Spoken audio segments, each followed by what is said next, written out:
गगनबड़ा नाम के गांव में सुभद्रा और कविता सास और बहू रहा करती थी। वे बड़े उदार दिल की थी और जितना भी कमाती थी उससे गरीबों की मदद किया करती थी। जब भी उनके घर कोई भोजन के लिए आता था तो वे ना नहीं कहती थी।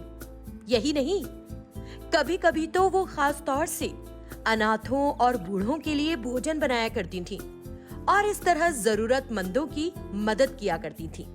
पूरे गगनवाड़ा गांव में हर कोई उनका इस बात के लिए सम्मान करता था। ऐसे ही समय गुजर रहा था। एक दिन एक आदमी उनके घर आया और कहने लगा, क्यों तुम सास बहू के पास सबकी सेवा करने के लिए और इतनी उदारता दिखाने के लिए पैसे हैं, लेकिन मेरा कर्ज चुकाने के लिए नहीं है। तुम मुझसे लिया हुआ कर्ज कब वापस करने वाली हो? हाँ, इस तरह नाराज मत होइए, हम उसी की कोशिश कर रहे हैं। बहुत जल्दी आपका कर्ज चुका देंगे। वैसे भी आपसे जो कर्ज लिया है उसका ब्याज तो हम दे ही रहे हैं। आपको तो फायदा ही हो रहा है। और जब आपसे कर्ज लिया था आपने ये तो नहीं कहा था कि एक ही दिन सारा पैसा वापस करना होगा, तो फिर आज कैसे चले आए? बहू के इस तरह सख्ती से पूछने पर आदमी ने जवाब दिया, अरे नहीं बेटी, आप लोग जिस तरह दोनों हाथों से पैसा लुटा रही हैं, बहुत जल्द सारी जायदाद खत्म हो जाएगी, इसलिए पूछा। मुझे डर लग रहा था। और हाँ, मेरा कर्ज जल्द से जल्द चुकाने की कोशिश करो। टीवी में आए दिन इतनी वारदातें सुनते रहते हैं। कैसी वारदातें? उसने जोर से पूछा। कि कर्ज चुकाए बिना लोग भाग गए? तो उस आदमी ने डरते डरते कहा, कुछ नहीं, ठीक है, बस जल्दी से जल्दी मेरा कर्ज चुका देना और हाँ, तब तक ब्याज देते रहना। उसने कहा और चला गया। ऐसे ही भले ही उनके पास खुद कम पैसा हो, लेकिन उसमें से भी निकाल निकाल कर वो गरीबों की मदद किया करती थी। एक बार सास ने बहू से इस तरह पूछा, कविता, हम जो कर रहे हैं क्या वो सही है बेटी? हाँ। ये क्या सासू माँ, उम्र में आप मुझसे बड़ी हैं तो आपको मुझे सलाह देना चाहिए ना, उल्टा आप मुझसे पूछ रही हैं। सासू माँ, ईश्वर हर मनुष्य में वास करता है। हम कितनी ही प्रार्थना करें, लेकिन अगर हमारे कर्म अच्छे नहीं तो फिर क्या फायदा? इसलिए जब तक जिंदा है हमें करते ही रहना चाहिए। मैं तो यही मानती हूँ। और आप क्या मानती हैं? तुमने एकदम ठीक बात कही बहू। मैंने तुमसे इसलिए पूछा था कि मैं जानना चाहती थी कि कहीं तुम्हारे मन में कोई और ख्याल तो नहीं। ठीक है, चलो चलकर ईश्वर की प्रार्थना करें और फिर गरीबों को खाना खिलाएंगे, भूखे होंगे बेचारे। इस तरह दोनों ने ईश्वर की प्रार्थना की और फिर सबको भोजन परोसने लगी। तभी उनके खाना पकाने वाली जगह पर एक बड़ी सभ्य औरत आई। वो बड़ी धनी लग रही थी। उसने बड़े अच्छे वस्त्र पहने हुए थे, लेकिन फिर भी गरीबों के साथ भोजन मांगने आई थी। सुनो, तुम्हें देखकर तो ऐसा लग रहा है कि तुम एक अच्छे भले घर से हो। यहाँ हम उन लोगों के लिए खाना देते हैं जिन्हें खिलाने के लिए कोई नहीं होता। तुम जैसे धनी घर के लोगों के लिए नहीं, जिनके पास खूब पैसा है। वो कह ही रही थी कि सास वहाँ आ गई और उससे पूछने लगी, अरे कविता, किससे लड़ रही है तू? हाँ, मैं किसी से लड़ नहीं रही हूँ सासू माँ। आप भी देखिए, ये महिला कैसी टिप टॉप है। मैं इसे सिर्फ ये समझाने की कोशिश करी थी कि ये खाना गरीबों के लिए है। तो सास बोल पड़ी, मैं इस महिला से बात करती हूँ, तू जा और दूसरे गरीबों को खाना परोस दे। सास के ऐसे कहने पर बहू तुरंत अंदर चली गई। जब सास ने उस महिला की तरफ देखा तो उसे औरत में एक अलग भव्यता दिखी। वो उससे पूछने लगी, सुनिए, आप कौन हैं और यहाँ क्यों आई हैं? सास के इस तरह पूछने पर वो महिला देवी बन गई और सास को अपनी असलियत दिखाई, लेकिन तुरंत ही वो फिर से उस धनी औरत में बदल गई। तब सास ने इस तरह कहा, हे देवी, तुम यहाँ हमारे लिए आई हो ना? आखिर तुमने हमारा निमंत्रण स्वीकार कर ही लिया। आइए आइए देवी। रुको, ये बात सबको मत बताओ कि मैं कौन हूँ। मैं तुम्हारी उदारता देखकर यहाँ आई हूँ। मैं यहाँ सिर्फ तुम्हारी मदद करने के लिए आई हूँ। तुम्हारी मदद करके मैं चली जाऊंगी। तुम मुझे अपने बनाए खाने से बस एक टुकड़ा खाने को दे दो, लेकिन मैं देवी हूँ, इस बारे में किसी को नहीं बताना। ठीक है ना बेटी? देवी के ऐसे कहने पर सास ने सोचा कि वो कितनी धन्य है और तुरंत देवी के लिए खाना परोसने लगी। लेकिन तभी बहू वहां आ गई और उस औरत को वहां बैठकर खाना खाते देखकर, सासू माँ, आपने इस औरत को खाना क्यों खिलाना शुरू कर दिया? हर एक निवाला जो हम किसी को खिलाते हैं वो बेकार नहीं जाता बेटी। अगर किसी को भूख लगी है तो हमें उसके वस्त्र देखकर उसे नकारना नहीं चाहिए। ऐसे लोगों का हमारे घर आकर खाना खाना हमारे लिए वरदान है। सास के ऐसे कहने पर बहू नाराज होकर तुरंत अंदर चली गई। लेकिन जैसे ही उसने रसोई घर में प्रवेश किया तो वहां बोरों के बोरे धान देखकर और ढेर सारे रुपए देखकर वो आश्चर्यचकित रह गई और अपनी सास को पुकारा, अरे मेरी पागल बहू, तुम जिस टिपटॉप महिला को देखकर यहाँ से भगाने की कोशिश कर रही थी, तुम्हें पता भी है वो हमारी मदद करने आई है। वो साक्षात देवी है। सास के ऐसा कहने पर बहू चौंक पड़ी और कहने लगी, सासू माँ, तो आपने मुझे तभी क्यों नहीं बताया? हे भगवान, मैंने भी कैसी गलती कर दी, उनसे इस तरह बात की, बड़ा पाप हो गया।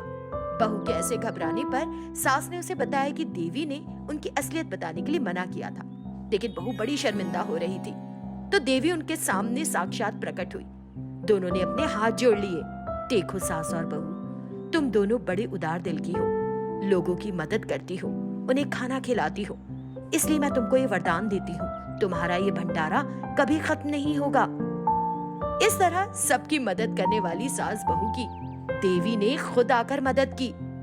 देवी ने जो पैसे दिए थे उसमें से सास और बहू ने कुछ कर्ज चुकाने में खर्च कर दिए और फिर पहले की तरह गरीबों की, जरूरतमंदों की मदद करने में जुट गई। कनमपल्ली गांव में राधा नाम की एक बूढ़ी औरत रहती थी। वो उस गांव में अपनी बेटी के साथ रह रही थी, जिसका नाम था वामशी। वो एक छोटी सी कंपनी में काम करता था और इस तरह उनकी जिंदगी चल रही थी। एक दिन माँ ने अपने बेटे से, देख वामशी, मैं सारे दिन घर पर खाली बैठी रहती हूँ, मुझे बड़ी ऊब होती है। अगर मैं भी काम करूँ तो इससे हमारी आमदनी भी बढ़ेगी और शाम तक मैं व्यस्त रहूंगी, मेरा समय अच्छा बीतेगा रे, सोच। राधा के ऐसे कहने पर वामशी बोला, माँ, मुझे आपको कितनी बार बताना होगा, पिता के जाने के बाद आपने कितनी मेहनत करके मेरा पालन पोषण किया है। मैं बिल्कुल नहीं चाहता कि आप कुछ भी करें, काम छोटा हो या बड़ा, लेकिन मैं कर रहा हूँ ना, और पैसे भी कमा रहा हूँ। मैं तुम्हारा ख्याल रखता हूँ ना, इस उम्र में काम नहीं करने दूंगा तुम्हें। हाँ माँ, समझ लो। जब वामशी ने इस तरह कहा तो राधा बोली, तब मैं क्या करूँ रे? अच्छा, तो कम से कम ये कर कि शादी ही कर ले, उसके साथ ही समय कटेगा।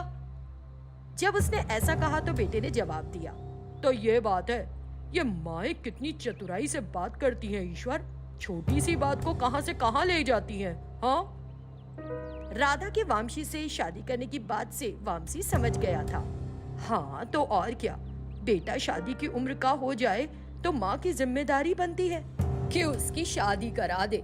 तुझे कोई पसंद हो तो बता दे मुझे। हाँ माँ, मुझे ब्लैकमेल मत कर। हाँ, मैं शादी के लिए राजी हूँ, लेकिन मेरी दुल्हन ना तू ही ढूंढेगी। जब उसने इस तरह कहा तो राधा बहुत खुश हो गई और कहने लगी, तू तो मेरा राजा बेटा है, एक ही बार में मान गया। राधा अपने बेटे की शादी को लेकर बहुत उत्साहित थी। जब वामशी मान गया तो उसने एक अच्छी लड़की ढूंढकर उसकी शादी कर दी। बहू का नाम था लता। वो बहुत मिलनसार थी और बड़ी जल्दी, बड़ी समझदारी से उसने घर के सारे काम अपने हाथ में ले लिए थे। उनके दिन खुशी खुशी गुजर रहे थे। फिर एक दिन लता ने अपनी सास से यूं कहा, सासू माँ, मैं सारा दिन घर पर रहकर बोर हो जाती हूँ, मुझे भी नौकरी करने दीजिए ना, अनुमति चाहिए। उसके ऐसे कहने पर राधा सास बोल पड़ी, हे भगवान बहू, तू भी मेरे नक्शे कदम पर चलेगी क्या है? ऐसा नहीं है सासू माँ, लेकिन अब हमारा परिवार बढ़ेगा, बच्चे भी तो होंगे, इसलिए अगर हम अभी से कमाएं तो भविष्य में कोई परेशानी नहीं होगी, यही सोचकर कहा मैंने। अपनी सास से समझदारी से बात की। तब राधा ने अपनी सहमति जताई और कहने लगी, ठीक है बहू, जैसा तूने कहा तू नौकरी कर सकती है, लेकिन नौकरी लगे उससे पहले मुझे पोता या पोती दे दे, ताकि मैं घर में बैठकर। छी, ऐसी बात मत कीजिए। अच्छा तो और क्या कहूँ? अच्छा, इस बात को छोड़, हमारे गांव में चल रहे मेले में चलते हैं, उसके बाद मंदिर जाएंगे और फिर तू नौकरी करना। उसने ऐसा कहा तो लता ने उसकी बात मान ली। फिर अगले ही दिन जब वे अपने गांव के मेले में गए तो उन्हें पता चला कि लता को तो बच्चा होने वाला है।